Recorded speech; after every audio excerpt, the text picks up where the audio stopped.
Bonjour toi. Aujourd'hui, je voudrais te dire que nous voulons un roi. Mais avant cela, lisons cette parole de l'apôtre Paul.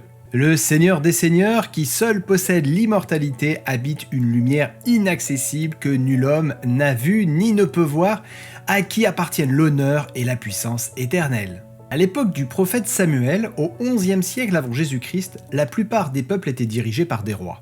Israël n'en avait pas. Un conseil d'anciens s'efforçait à divers échelons d'organiser la vie politique. Ce système très peu autoritaire, décentralisé et proche de la démocratie faisait appel à la responsabilité de chacun. Un jour, tous les anciens d'Israël s'assemblèrent et vinrent auprès de Samuel à Rama. Ils lui dirent « Maintenant, établis sur nous un roi pour nous juger, comme il y en a chez toutes les nations. » Samuel n'est pas très content. Il se plaint à Dieu. On n'est jamais très heureux d'être remercié. Surtout après une vie de bons et loyaux services.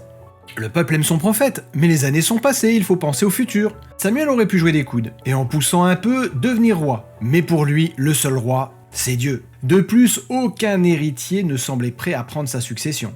Les tribus auraient pu organiser une confédération, comme en Suisse. Non, cette idée n'était pas très attirante. En revanche, hors des frontières et partout, les peuples choisissaient des rois. Les rois construisaient de beaux palais, ils avaient des serviteurs, des esclaves, des soldats et une grande richesse. Un roi avait de l'allure et de la puissance. Tout ce décorum imposait l'admiration et l'envie. Pourquoi ne pas faire comme eux ? Ce serait un signe de progrès. Samuel se confie à Dieu qui lui fait cette étonnante remarque. C'est moi qu'ils rejettent, afin que je ne règne plus sur eux. Ils m'ont abandonné pour servir d'autres dieux. Intéressant également le conseil de Dieu à son prophète. Écoute donc leur voix, mais donne-leur des avertissements, et fais connaître le droit du roi qui régnera sur eux. Et surtout, n'oublie pas cette parole de l'Apocalypse.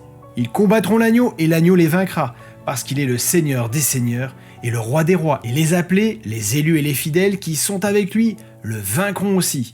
À bientôt et que Dieu te bénisse abondamment.